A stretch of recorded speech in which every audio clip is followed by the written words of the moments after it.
Hello, I'm Mark Thomas, and I did a podcast called Mark Thomas's Lockdown Checkup. I am guest this week on MetaPod.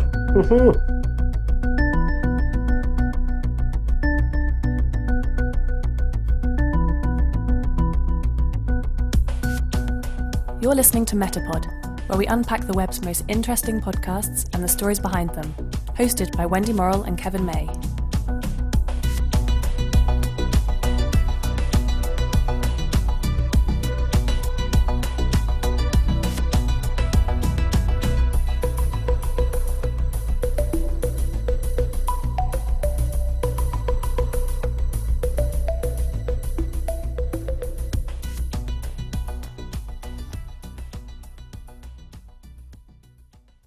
Hi, I'm Wendy Morrill. And I'm Kevin May. Welcome to MetaPod. We're back with episode 8, so we're almost in double figures already. Yeah, that's right. MetaPod is still going strong. We're now in the strange position of publishing episodes that we actually recorded before Christmas last year.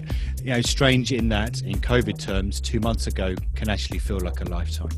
We'll all have a lot of stories and memories from the last year that will probably stick for a long time, but moving back in with a parent when you're in your late 50s and you're a comedian, that's gotta be prime fodder for new material. True. But in the case of Mark Thomas, a British comic and activist that I've actually been a fan of for decades, his reason for returning home to his mum was not to source jokes for a new show, at least not initially. Mark's 85-year-old mum was shielding from the outset of the pandemic, so he moved in to help her and keep her company. Such a scenario would give any comedian plenty of source material for a comic sketch or a podcast. I suppose it's a good way to keep amused and busy during months of not much else to do. Now, for those of you that don't know, Mark is not just a stand-up. Much of his career has been taken up combining his skill as a jokester with campaigning against state-sponsored arms dealing, the plight of refugees in the Middle East, corporate fraud and environmental issues. So you get the picture. He's not a great fan of governments and companies that veer outside of what you'd call normally acceptable behaviour. More recently, as you'll hear him explain, some of his activities have involved celebrating and understanding more about the work of the NHS, Britain's state-run health system, a system that is now 73 years old. So during lockdown, as well as winding his mum up, she actually says he's the most, and this is a quote, aggravating person on the planet. Mark would talk each evening to contacts that he'd made in the NHS about their fears, their experiences and hopes about COVID-19.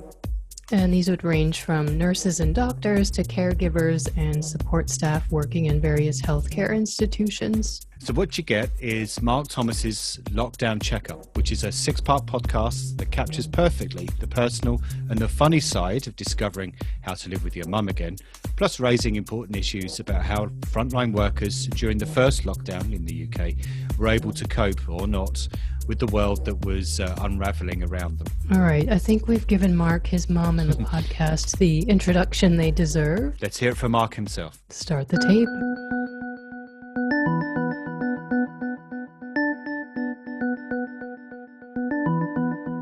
Well, hello, Mark, and thank you for joining us on MetaPod to talk about your podcast, Mark Thomas's Lockdown Checkup. The most important question to ask you, first of all, Mark, is how's your mum? She's great, thank you. She's great. Yeah. She's really so grumpy, it's unbelievable. I sort of basically have this thing, because my mum is 85, right? And one of the, oh, Jesus, I was talking to her the other day. Oh, she's so grumpy, it's unbelievable. I was talking to her the other day, and I said to her, we were talking about longevity in our family. And I happened to say, our family's got good longevity. No, not for me. As soon as I can't do what I want to do, that's it. I'm off. I'm out of here. Goodbye. And I said, oh, right, fair enough, love. But, you know, just make sure you leave a note saying I've got nothing to do with it. She goes, no, I'm leaving a note saying it was all your fault. I'm saying that you tried to do me with a pillow. This is my mum, right? My 85-year-old mum, who I spent 5 months in lockdown with. And she's got a little 2-bedroom flat in South London. So we had that scenario of me, the mad dog, and my mum. My mum is sort of fiercely independent, but she's also sort of got mobility issues. She's, you know, on so many tablets, it's unbelievable. What negotiation? I'm curious, Mark. What negotiation did you have to do, if any, to persuade her that the podcast and you cataloguing your 5 months or whatever it was with her was going to be good for broadcast? The negotiation was, Mum, I've got this thing, I want to do it. I want to interview you for it. And so she went, all right then, go on then, interview me. What now? Yeah, go on, do it now.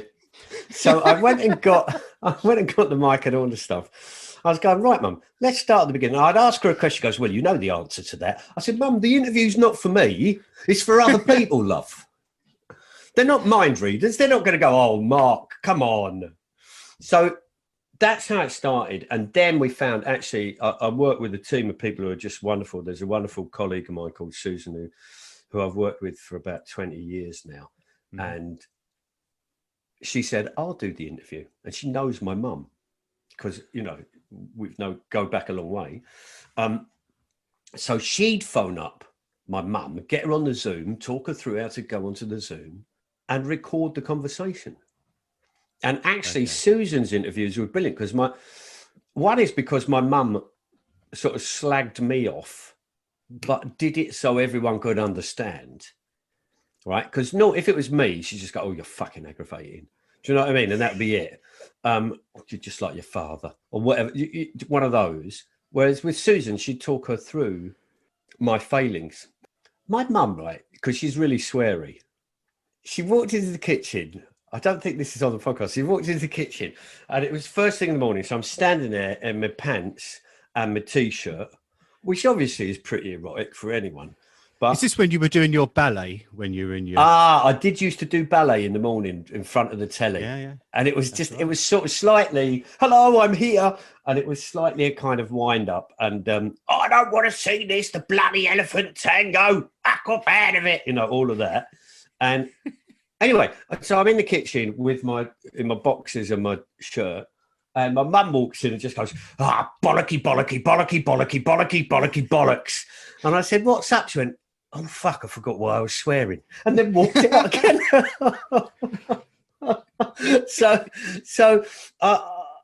I mean, actually, what I found very interesting was that both of us suffered during lockdown in the confinement and the lack of communication. And in fact, unbeknownst to me at the time, I was also diabetic and I didn't know that. And so I was feeling really exhausted and short-tempered a lot of the time. And actually, it was diabetes that was undiagnosed. So that was happening. My mum's a natural wind-up. She'll just attack at whoever's nearby. You know, she's not allowed out because of the lockdown, because of a coronavirus, because of a global pandemic, because of orders from the government, but it's my fault. So I'm the jailer. Do you know what I mean? And so I start playing up to her. And I started sort of hanging when she was going in the morning. I'd sometimes get up early. If I was up early, I'd just open the door a bit, go slop out, and it was you just do anything to sort of get a rise out of each other. And sometimes you laugh at it, and sometimes you just go for each other. But it was quite an interesting thing, and I think both of us also had sort of periods of depression within the lockdown. My mum's emerged in her bad temper, and it emerged in her. She would suddenly just go and just not want to talk to anyone, which is sort of counterintuitive because it was wanting to talk to people and be with people that would have helped her.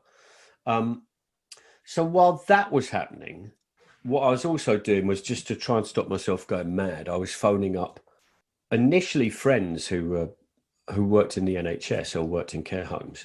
And they put me in touch with another network of people.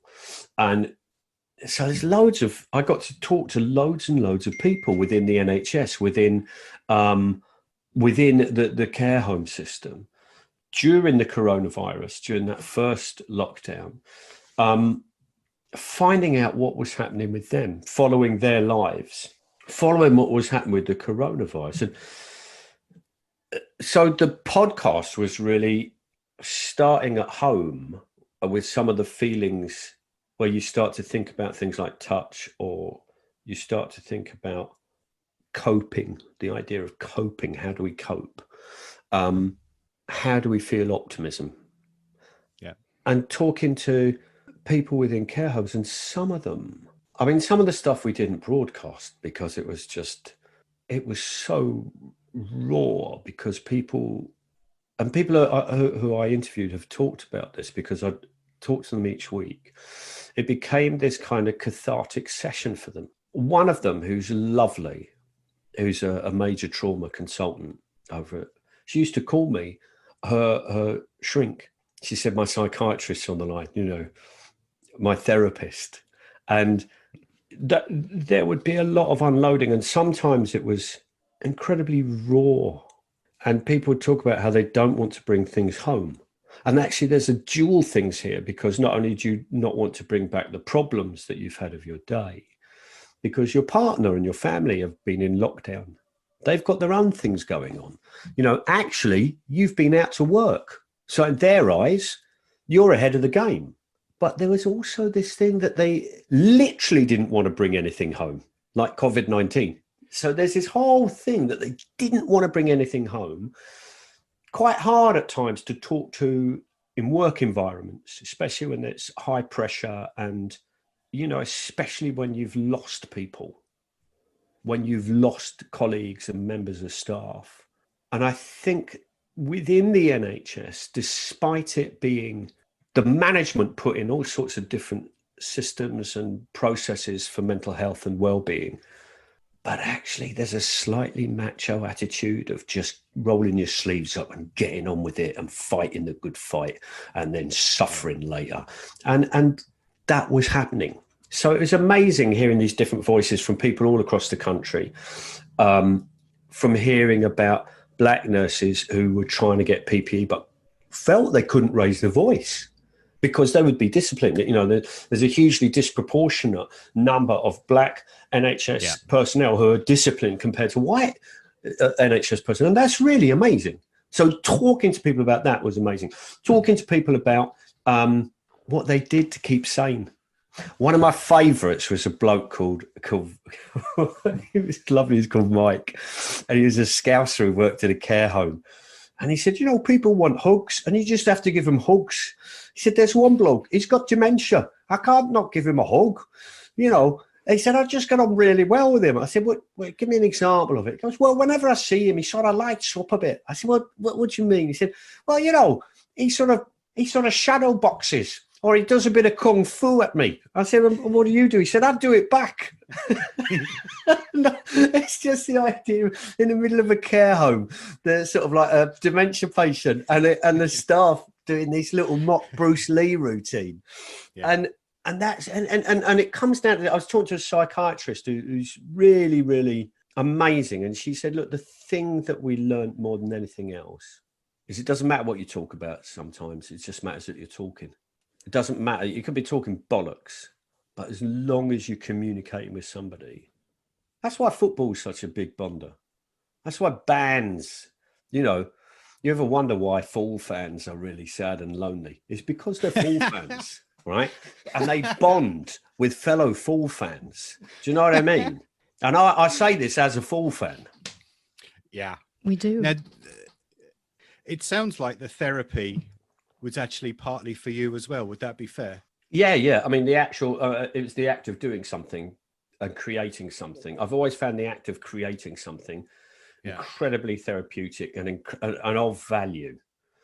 When you started the podcast, you mentioned you started calling friends that you knew who worked for NHS and care homes. And it's also the fact that Wellcome Collection is a collaborator of sorts in the podcast. Is that? Yeah. Well, the Wellcome Collection have been great. They funded a show that I did a couple of years ago, which was called Checkup. Okay. So it's called Checkup Our NHS at 70. It was to celebrate the NHS 70 years old. And what we did was three things. One was I spent a month in residency at the Imperial College, and pretty much second or third day, I was watching this operation where someone was having their stomach stapled, standing next to the surgeon while they were doing it. Your second day. Yeah, pretty much second or third day. And it was just like, bloody hell. And you just have to, and of course they're used to it. And there's a little bit of them that goes, let's see how he manages. Do you know what I mean?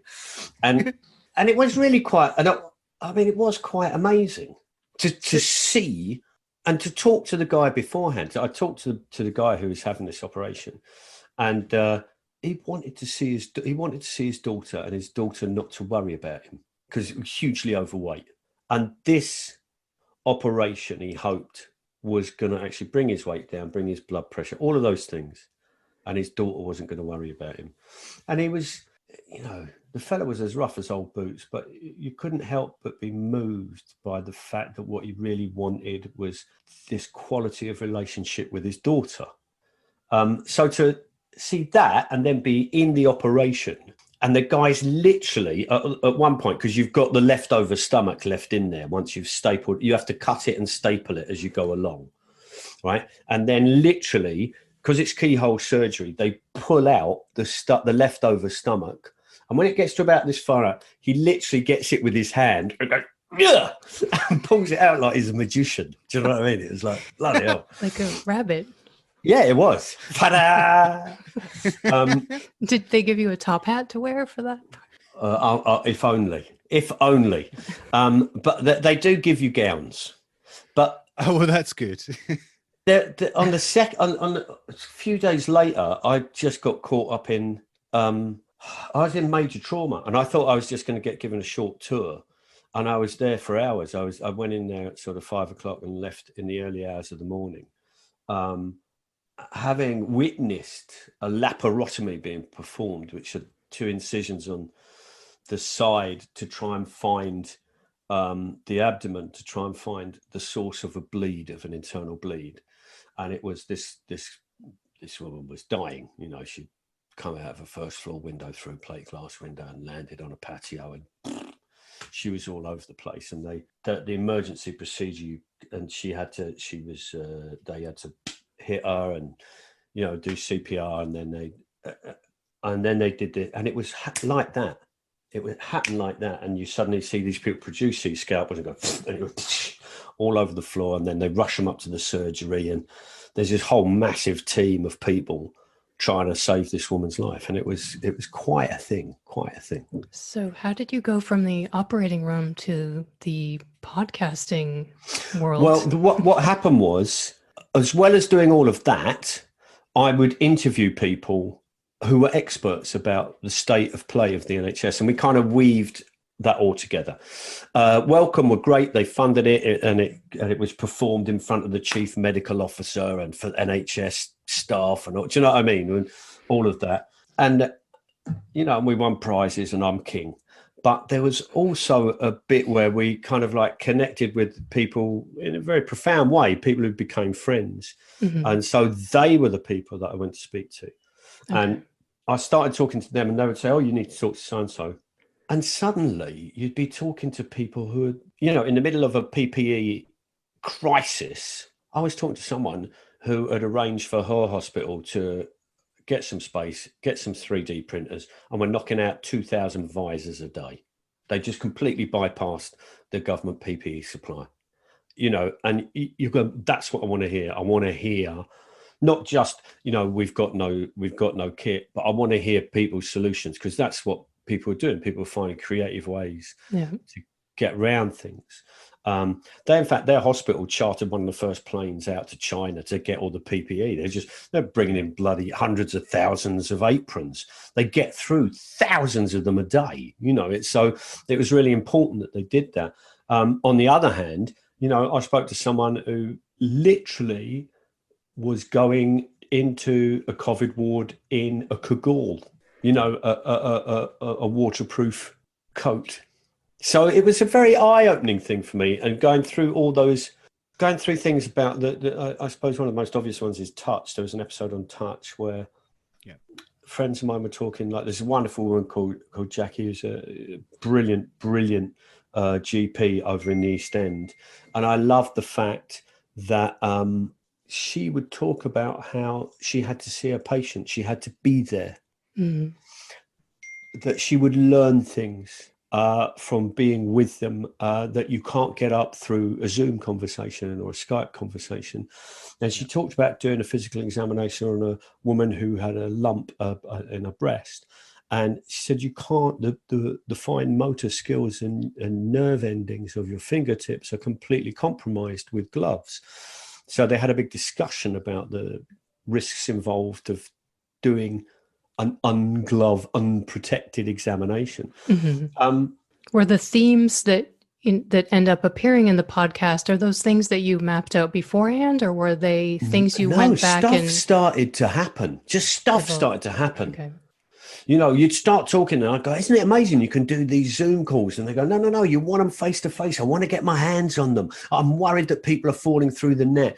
And then someone else will go, it's great. If you're a single mum and you're living in the council blocks and you've got 3 kids, then you don't have to drag everyone down at the surgery to come and see me. You can just press a button and I'm there. And she's right. That's amazing. Do you know, there are also people sort of like with agoraphobia or anxiety issues who don't have to leave, that's brilliant. They can be diagnosed, they can have prescriptions, they can get medication without having to endure anxiety.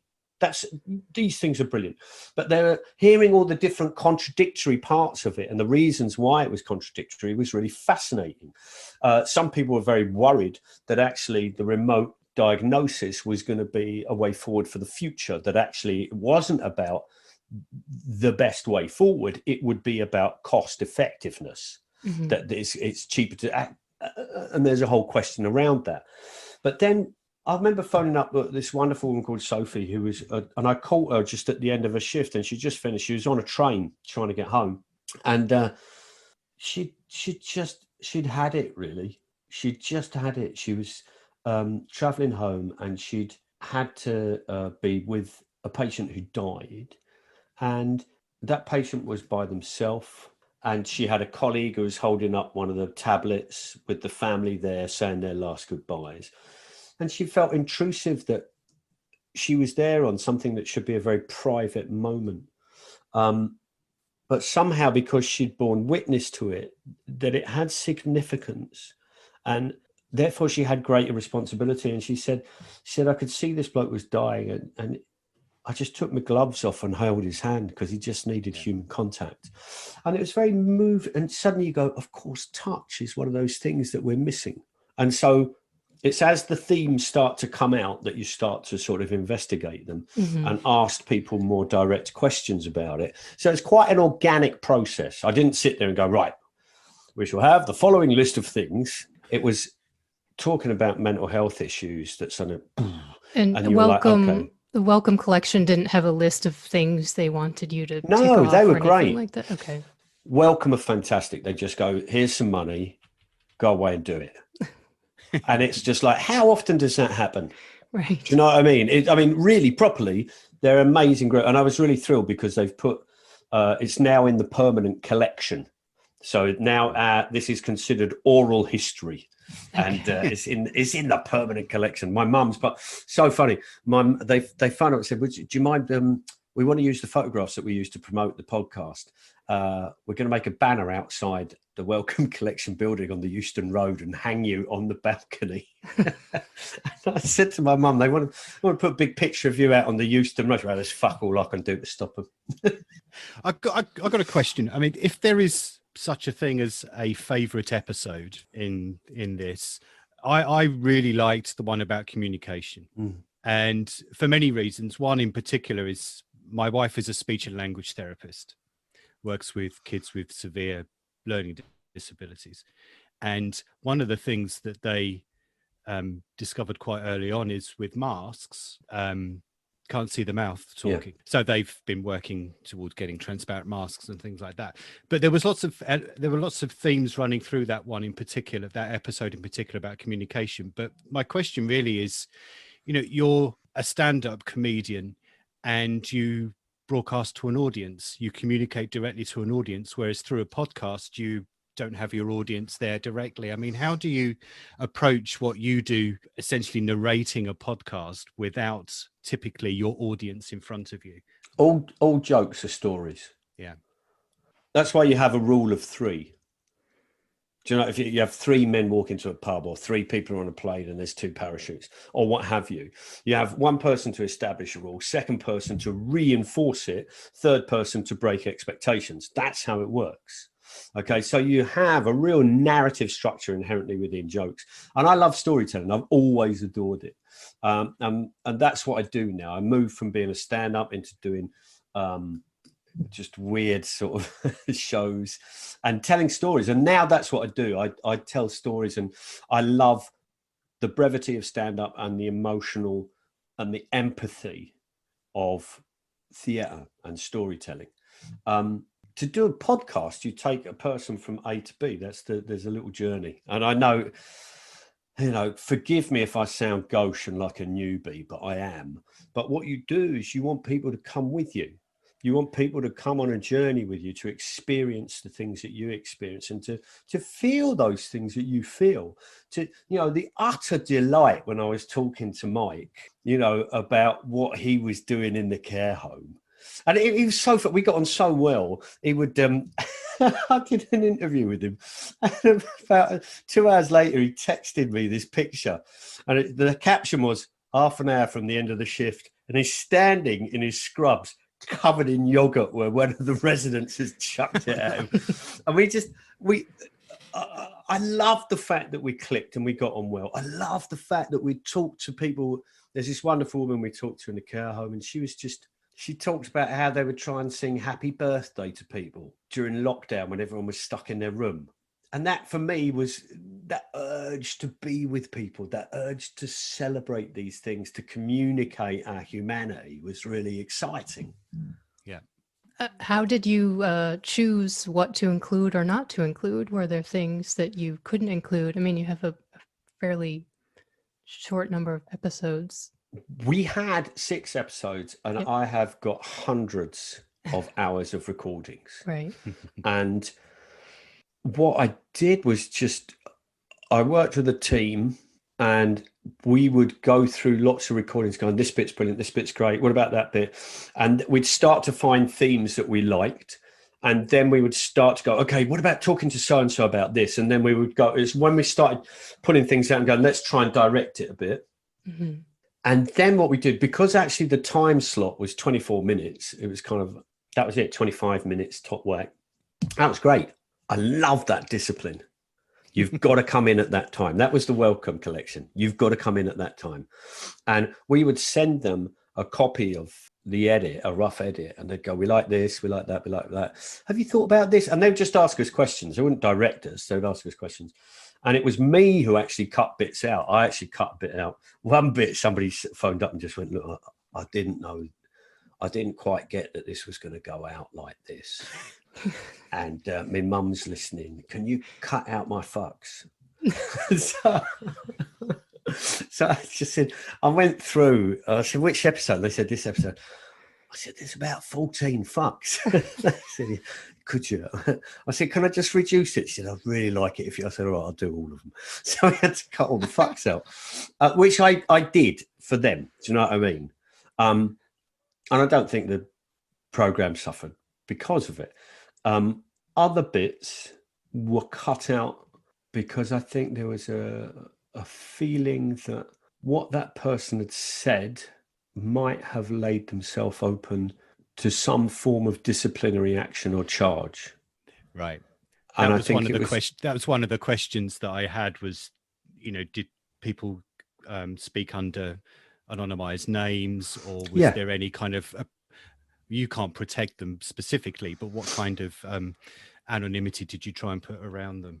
We only mentioned people's first names. We used aliases on a lot of occasions, and we did a certain amount of just misdirection.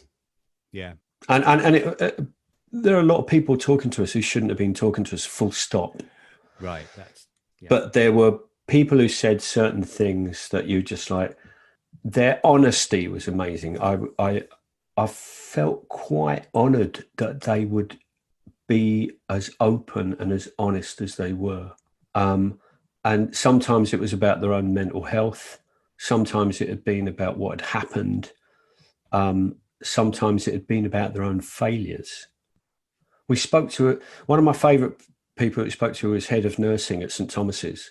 Yep. And she was just like, no bullshit, this is what it is. So, and she knew a lot about nursing. So you tell her something and she'd go, oh, this is why they're doing that. So she was kind of like almost like a right to reply. Do you know what I mean? Did you get any negative feedback on it? Whether it's fellow healthcare professionals who perhaps disagreed with maybe what your guest was saying or the narrative that was going through it? No, because I think one of the things was we didn't put forward a sort of line that said this is what it is, other than the fact that this is really bloody dangerous, and we need to get a grip of this. We were open to all sorts of ideas, and we'd listen to everyone's ideas. You know, there are people who are very much for remote consultation, people who are against it. There were others who looked at it from a very specific political viewpoint. All of those viewpoints are valid. You've described the room that you worked in at your mother's home as the facilities of a monk's cell with all the charm of a panic room. Now, what would you say is the best environment for someone who hasn't listened to the podcast yet to go ahead and listen to your podcast? I think the best environment is going to be out when you're having a walk. Just get out and have a walk. Make sure you can see the horizon when you hear some of those things. Yeah. I listened to it mostly when I was walking my dog. That's a great time to do it. It's a great time to listen to podcasts because you're in the state to receive.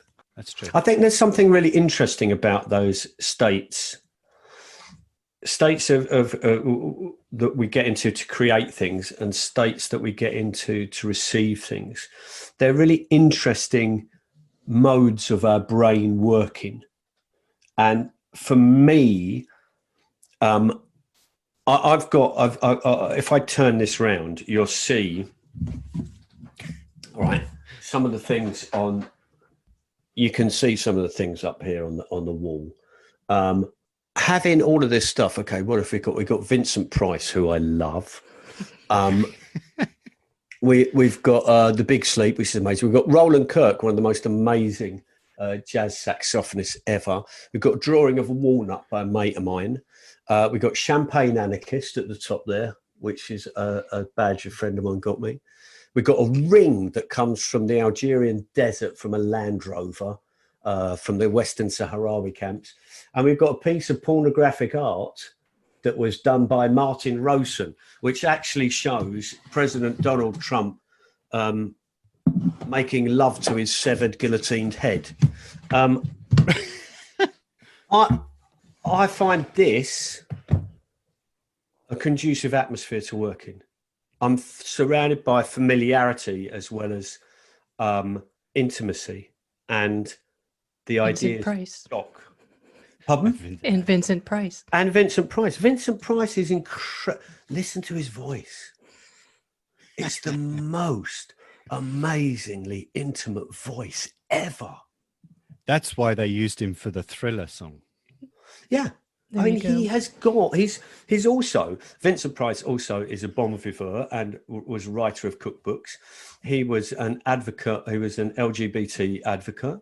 You know, this is a man, he also was in, everything from Theatre of Blood, which is the most magnificent film ever, through to, Edward Scissorhands. This is a legend, but his voice, Vincent Price has got a voice that sits here. It's brilliant. Given what you've just said about Vincent Price, how would you describe your own voice in the way you narrated this podcast? Probably too nasal. That's what I'd describe it. Okay. I was hoping for something a bit more profound, but that'll do, I guess. Look, what I wanted to do was I think the most important thing is when you're performing on stage to a group of people, you want to talk directly to them. You want to talk to them. You want to be in the moment with them. And that's what it's all about. And that's why you see comics and performers try and play. We want to play. We want to be in a moment. We want to create something special. One of the last gigs I did before lockdown, I was talking about one of the national anthems we had before God Save the King was a song by Purcell called Britain Strike Home. And I said something rather, and somebody in the audience just shouted out, Purcell and comedy aren't necessarily mutually exclusive. And from that point, you can improvise and you're off. And we started talking through how London bridges are composers writ large. So the Albert Bridge, that's your kind of like, that's your Mozart. Nice and flashy, like a wedding cake. Do you know what I mean? In fact, that was your Purcell. The Mozart was Chelsea, and Elgar was Elgar was Westminster lumpen. Do you know what I mean? So it's very, and actually, you suddenly think, I'm never going to have this conversation anywhere else. No one else is going to get on this conversation. No one else is going to get on board this moment, and we're going to have this conversation and share it. And it makes it a unique and brilliant thing. And what you want to do is that's when you talk to people on a podcast, what I react to isn't people chatting to each other so much. It's when people talk directly at me, when they talk to me, when they want me to come with them, and they talk as if they want me to trust them. For fear of blowing smoke up your arse a little bit, as my colleagues in the US often say, I think you managed to do that with the podcast. It definitely speaks to people. And thank you very much for joining us on MetaPod. We really appreciate your time. Listen, Kevin and Wendy, thank you for having me. And sorry, I'm a bit scatterbrained. What happens is I had everything down of things I had to do today, but I got distracted with two things. One is I'm a little bit retentive, and I'm in a new flat, and I got caught alphabetizing my CD collection. Oh no! Right, which is can take time. It can take time, can't it? You have to go to the LPs next, or? Yeah, I do have to go to LPs next. But I mean, you're absolutely right, and singles. But the thing, it's so random though, because cassettes I've never bothered with. I've never bothered to alphabetize. But you've not just got getting it in the alphabetical order, but getting it into the right category and genre. And sometimes it's subgenres. Genres, oh goodness, yeah. So that sort of distracted me. And then because I'm newly diagnosed diabetic, I can just disappear down a rabbit hole of a recipe. And I discovered, oh man, the things I've discovered. Roast cauliflower and watermelon radishes, roast, right? Covered in tahini herb sauce with olive oil, lemon, basil, garlic, mint, parsley. It sounds like Mark Thomas's culinary checkup is coming. It could well be. So I just get distracted by these things. Do you know what it's like when you go off and you just like, oh man, how did I end up here? Sitting in a room surrounded by brass objects. Mark, I have one last question for you. Mm-hmm. I read your website, because I don't know a lot about you except that Kevin thinks you're amazing. I've read that you have won a lot of awards, and you grouped those into awards for performing, awards for human rights, and one that you invented yourself. So I'm wondering what that last one was, if it was the nude wrestling, the ballet, or something completely else. What it is, I'll tell you the story. Do tell us. I was doing a documentary and a book about Coca-Cola. It was a documentary, a book, and a show. And I was investigating the depletion of water tables in India. And so I was in Kerala and Tamil Nadu and Uttar Pradesh and Rajasthan. And in fact, 3 of the Coca-Cola bottling plants I was looking at have now shut down because they use an inordinate amount of water to produce one bottle of Coke. And the water tables were being affected. More than that, there's also bio waste, which leaked on a couple of occasions. And whenever I question Coca-Cola's environmental standards, they would always go, we've won the Golden Peacock Award for corporate environmentalism. It's the Golden Peacock Award for corporate environmentalism. And you go, oh, okay, well, that's... And then you look it up and you go, hang on a minute, you funded this. You funded the Golden Peacock and then won your own bloody award. And they kept on accusing me of being biased. So I awarded myself the Emerald Eagle Award for unbiased journalism. Congratulations. Do you want to see it? Do you want to see it? Yeah. Hold on one sec. I've got it in a case. He's got it in a case, everyone. Because my mate is a model maker, right? And so I said to him, can you make me an award for the, this is it. Oh, wow. How about that? The Emerald Eagle Award for Unbiased Journalism, 2008, Mark Thomas. You Very didn't win nice. it a second year, no? No, I became biased the next year. Of course. In preparation for this, Mark, I sent Wendy two things. One was a picture of you riding a tank through a McDonald's drive-through. Oh, yeah. It was Those were actually, I the think it days, was an armoured personnel carrier, but and it was Right. brilliant because when we did it, all these blokes who are ex-army, right, who just had this armoured personnel carrier for a bit of a laugh, earn some pin money. And at the end of the shoot, they turned around at me and went, if you ever need an amphibious landing craft, let me know. And actually, about a year later, I did. It's a good job you knew some people. The other thing was, and this was actually, and you'll hopefully forgive me for this, the last time I saw you do stand up was the seriously organised criminal thing. That was a while back. That was 2005. Yeah, so I hope you forgive me. And that was terrific. And I sent, there's a recording of that, isn't there, on various platforms, and that's the one I sent to Wendy and said, have a listen to that, because I really liked The Night the War Broke Out, but I really like the seriously organised criminal, just the interaction with the PC Paul McAnally and all that kind of stuff. I mean, I just think wonderful. that comes back to the idea of it all, which is you have to play, and Bertolt Brecht described it as spas, which is creative play. Yeah. And actually that's what we're really good at as human beings. And when we're not, that's when we fail. Yeah. How long did it take you to learn an American accent? How long? Yes. I'm not sure. Why?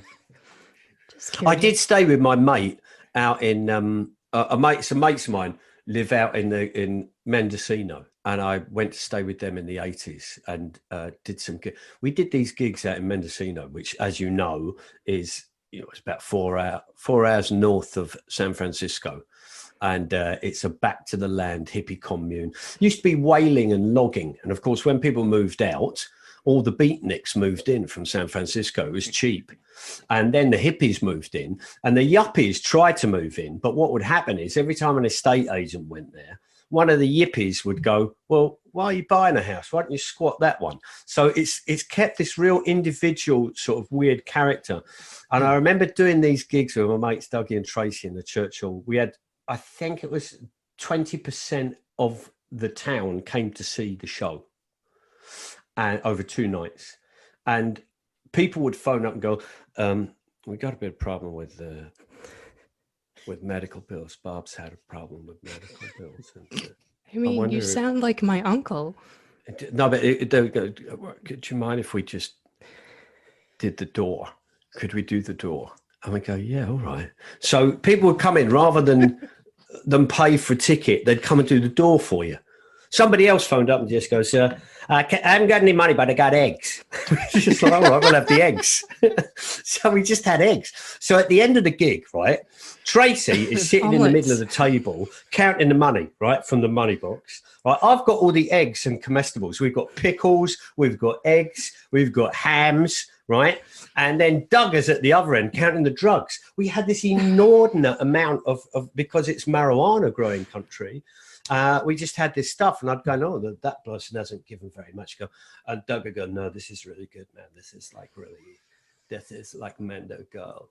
So it was, it was quite an adventure. Mark Thomas, thank you. We appreciate you talking to us here on MetaPod. And thank you for having me. I hope you'll take care. And you too. Look after yourselves during the old COVID. Thank you.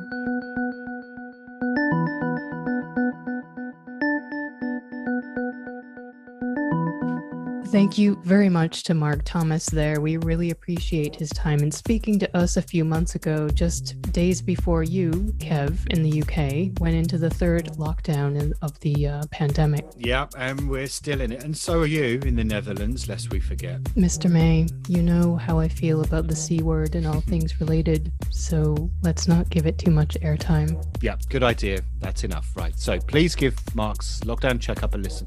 It's a brilliantly done podcast, combining humour and serious issues with his usual upfront yet very thoughtful style.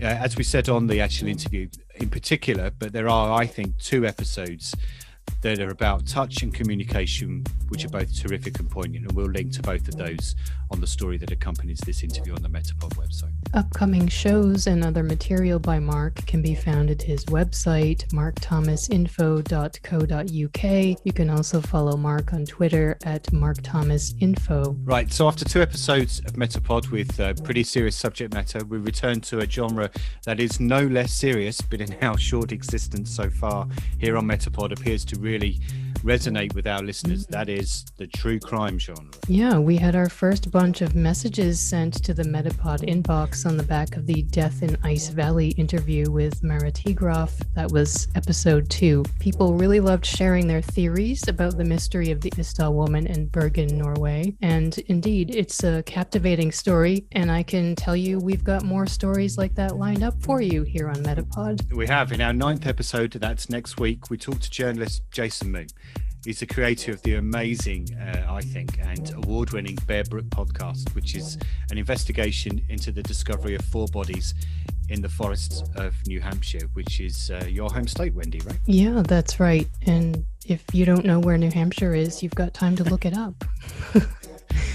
Jason was a terrific guest, and our interview with him is a very nice accompaniment to the wonderful work that he and his colleagues at New Hampshire Public Radio have done on the Bear Brook podcast. So, if you want to get up to speed, or previous listeners want to refresh before our episode and interview with him next week, check out Bear Brook at bearbrookpodcast.com or wherever else you get your podcasts from. All right, and that's it from us for now. Thanks again to Mark and his mom. We wish them both well. But before we go, we'll play you the clip we didn't use of Mark doing his intro for MetaPod, where, dare we say, he got rather carried away with his usage of the word guest.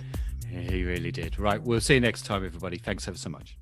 Hello, I'm Mark Thomas, and I did a podcast called Mark Thomas's Lockdown Checkup, which is all about surviving lockdown with an 85-year-old mother and talking to loads of NHS staff. And I am the guest, the best guest, the only guest.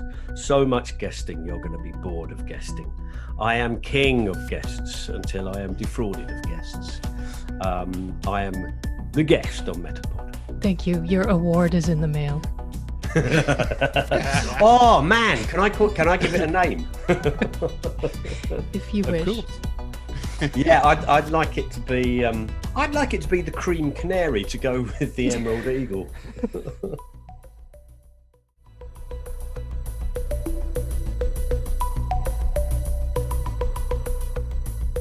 That's it for MetaPod this time. Thanks for listening. MetaPod will be back soon with another unpacking of the web's most interesting podcasts. But in the meantime, make sure to subscribe at any of the usual places you find your other favourite podcasts. We'd hate for you to miss upcoming episodes, and we'd love it if you left us a review.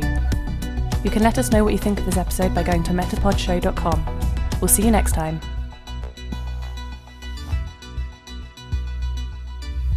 MetaPod is produced by Wendy Morrill and Kevin May.